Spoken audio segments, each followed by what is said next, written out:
வணக்கம் ஜோய் நண்பர்களே. 2026 ஏப்ரல் மாத கிரக அமைப்புகளின்படி மீன ராசிக்கான பலன்கள். இந்த 2026ஆம் ஆண்டினுடைய ஆரம்ப பகுதிகள் இந்த கூட்டு கிரகத்தினுடைய ஆதிக்கம் அதிகமாக இருக்கும் அப்படின்னு ஏற்கனவே இந்த வருட பலன்கள் எல்லாத்துலையுமே சொல்லியிருந்தேன். அப்படி தான் இந்த கடந்த 2-3 மாதங்களாக இந்த கூட்டு கிரகங்களுடைய ஆதிக்கம் வலுப்பெற்ற நிலையில் உலகளாவிய விஷயங்கள் ரொம்பவுமே சலசலப்புகளுக்குள்ளே உள்ளாயிடுச்சு. அதுலேயும் இந்த மார்ச் மாதமானது கிரகண நிலைகள் இருந்ததுனால போர் மாதிரியான அச்சுறுத்தல்களும் இன்னும் மற்ற விஷயங்கள் கூட ஒரு இன்டெசிஷன் மேக்கிங் அப்படிங்கிற மாதிரி தான் இருந்துகிட்டு இருக்கு. ஆனால் இந்த கிரகண மாற்றங்களால் ஏற்படக்கூடிய விளைவுகள்லாம் எப்படி இருக்கும் அப்படிங்கிறத பற்றி கூட ஏற்கனவே வீடியோலாம் போட்டிருக்கோம்.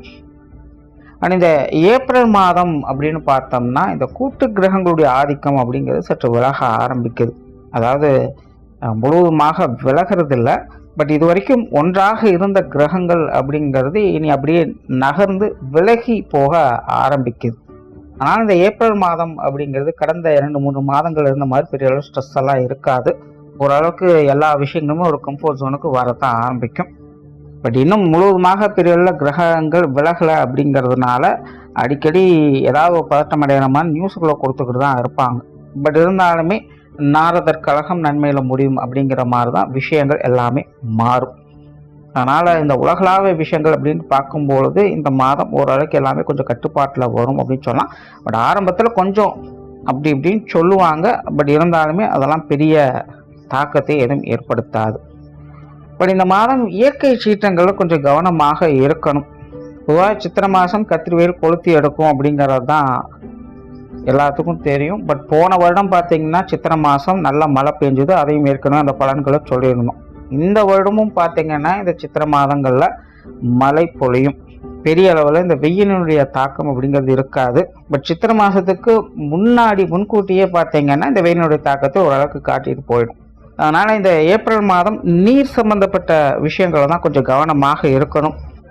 கடல் சீற்றங்கள் இல்லைன்னா ஆறுகள் அலப்பறித்து போகிறது, இல்லைன்னா அதிக மழை பெய்தால் அதனால் ஏற்படக்கூடிய பாதிப்புகள், இல்லைன்னா நீர்நிலைகளில் இருக்கக்கூடியவங்களுக்கு ஏற்படக்கூடிய பாதிப்புகள் அப்படின்னு இந்த நீர் சம்பந்தப்பட்ட தொந்தரவுகள் அப்படிங்கிறது இந்த மாதம் கொஞ்சம் அதிகமாகவே இருக்கும். ஸோ அதனால் எல்லாருமே அது சார்ந்த விஷயங்கள் காரியங்களில் கொஞ்சம் கவனமாக இருந்துக்கோங்க. மீன ராசிக்கு இந்த மாதம் உங்களுடைய ராசிநாதன் ராசிக்கு 4ஆம் இடத்துல இருக்காங்க. ராசியில் சனி செவ்வாய் புதனுடைய சேர்க்கை இருக்குது. ஸோ மீன ராசியை பொறுத்த வரைக்கும் இந்த மாதம் இக்கரை கக்கரை பச்சை அப்படிங்கிற மாதிரி தான் இருக்குது. ஒரு பக்கம் ரொம்பவுமே சுறுசுறுப்பாக செயல்படுவீங்க, இன்னொரு பக்கம் உங்களுக்கே அது டயர்டை ஏற்படுத்தி கொஞ்சம் லேசினஸையும் கொண்டு வந்து விட்டுடும். ஸோ திடீர்னு ஹைப்பராக இருப்பீங்க, திடீர்னு டல்லாக இருப்பீங்க, திடீர்னு ரொம்ப சந்தோஷமாக இருப்பீங்க, திடீர்னு ரொம்ப கோபமாக இருப்பீங்க.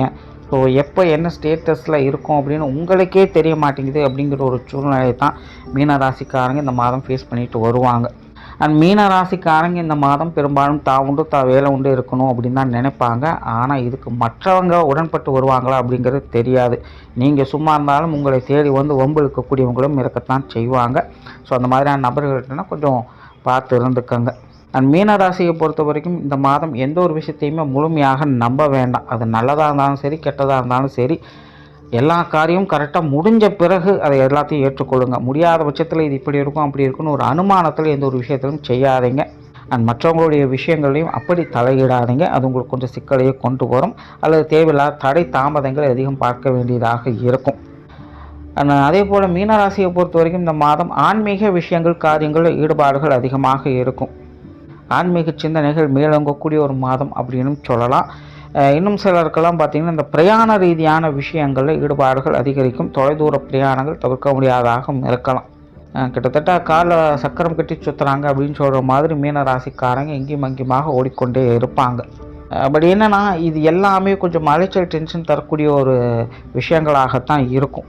அதனால் மீன ராசிக்காரங்க எதுவாக இருந்தாலும் கொஞ்சம் பொறுமையாக செயல்பட்டு வருவாங்க. அதனால் கோபத்தாபங்கள் அப்படிங்கிறதும் அதிகரிக்கும். விடாப்பிடியாக சில காரியங்கள் ஈடுபட வேண்டியதாகவும் இருக்கும். ரொம்பவுமே வம்படியாக சில விஷயங்களை செய்ய வேண்டியதாக இருக்கும். நம்ம செய்கிறது சரியா தப்பா அப்படிங்கிறது நமக்கே புரியல அப்படிங்கிற மாதிரி கூட விஷயங்கள் காரியங்கள் இருக்கலாம். ஆனாலும் மீன ராசிக்காரங்க இந்த மிலிட்ரி ரூல்ஸ் மாதிரி ரொம்பவுமே பிடிவாதமாக தான் இருப்பாங்க. அதனால் மீன ராசிக்காரங்க இந்த மாதம் இந்த மாதிரியான கட்டுப்பாடுகள், கோபதாபங்கள், டென்ஷன் தரக்கூடிய விஷயங்கள்லாம் கொஞ்சம் நிதானமாக கையாளுங்க. உண்மையை கிளியராக சொல்லணுன்னா கிட்டத்தட்ட கண்ணை கட்டி காட்டில் விட்ட மாதிரி தான் இருக்கும். அதுவும் மாதத்தின் ஆரம்ப பகுதிகளெலாம் பார்த்திங்கன்னா உங்களுடைய மனம் ஒரு கண்ட்ரோல்லையே இருக்காது. உங்களுடைய பேச்சை நீங்களே கேட்க மாட்டீங்க அப்படின்னு சொல்கிற மாதிரி தான் இருக்கும். மாதத்தின் பிற்பகுதியில் இதெல்லாம் ஓரளவுக்கு கொஞ்சம் கண்ட்ரோலில் கொண்டு வந்துக்கலாம். பட் இருந்தாலும் இந்த மாதத்தை பொறுத்த வரைக்கும் மீன ராசிக்காரங்க மன சஞ்சலங்களும் மன குழப்பங்களும் அதிகமாக இருக்கும். ஆனாலும் காரியம் ஈட்டுவதில் அவங்க ஆர்வத்தோடு இருந்துட்டு வருவாங்க. அதனால் எல்லாம் எப்படி போய் எப்படி முடியும் அப்படிங்கிறதே புரியாத ஒரு குழப்பங்களாகத்தான் இருக்கும். ஸோ மீனராசிக்காரன் இந்த மாதம் கொஞ்சம் நிதானமாகவும் கவனமாகவும் செயல்பட முற்படுங்க.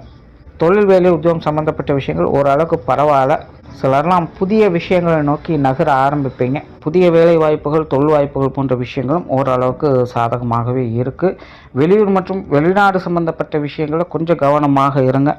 குறிப்பாக இது சார்ந்த பேச்சுவார்த்தைகளில் ரொம்பவுமே கவனம் தேவை. யாரோ ஏதோ சொல்கிறாங்க அப்படின்னு நினச்சிட்டு நீங்களே ஏதாவது செஞ்சுட்டு இருந்தீங்க அப்படின்னா அது சிக்கலை தான் கொடுக்கும்.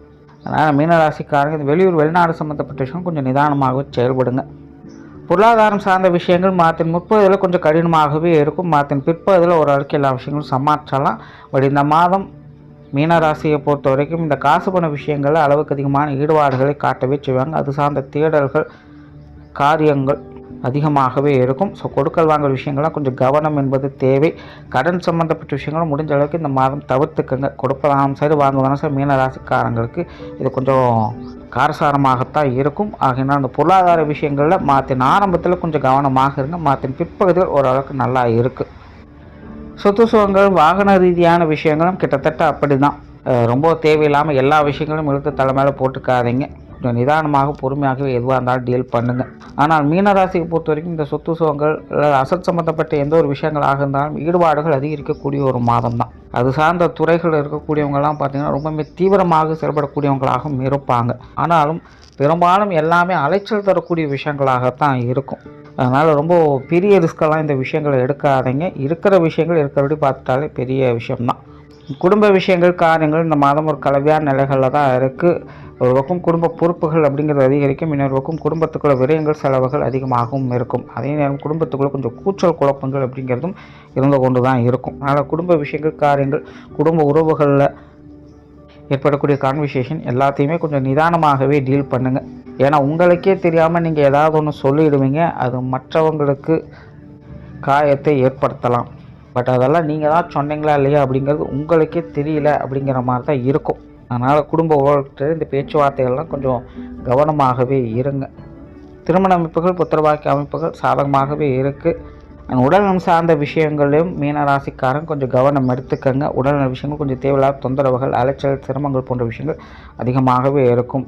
எப்போ ஏழரட்சணி ஆரம்பித்ததோ கண்டிப்பாக மீனராசிக்காரங்க எல்லாத்துக்கும் ஏதோ ஒரு வகையில் உடல்நலத்தில் சின்ன சின்ன சிக்கல்களையாவது கொடுத்துக்கிட்டே தான் இருக்கும். நாட்பட்ட வியாதிகள் அப்படிங்கிற மாதிரியெல்லாம் சில சங்கடங்களை ஏற்படுத்திக்கிட்டு இருக்கலாம். ஸோ இந்த மாதம் உடல்நலம் சார்ந்த விஷயங்களும் கொஞ்சம் கூடுதல் கவனம் எடுத்துக்கங்க. திடீர்னு உடம்பு மொத்தமாக களைச்சி விட்டுடும். உள்ளுக்குள்ளே என்ன நடக்குது ஏது நடக்குதுன்னே புரியாது. பயம் ஏற்பட்டுடும்.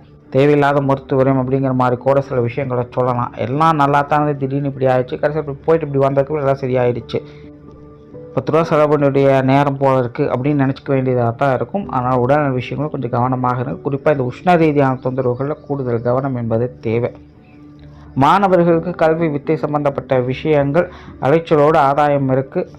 மாணவர்கள் காரியங்களில் கொஞ்சம் நிதானமாக செயல்பட்டு வாருங்க. மற்றபடி கல்வி வித்தைகளில் கிரக அமைப்புகள் உங்களுக்கு நல்ல நிலைகளில் தான் இருக்குது. ஸோ ஓவராலாக மீனராசியை பொறுத்த வரைக்கும் இந்த மாதம் முழுக்க ஒரு கலவையான கன்ஃபியூஷனான ஒரு மாதமாக தான் இருக்குது. மீனராசிக்காரங்க நிதானமாகவும் பொறுமையாகவும் செயல்பட வேண்டியது அவசியம். நன்றி, வணக்கம், வாழ்க வளமுடன்.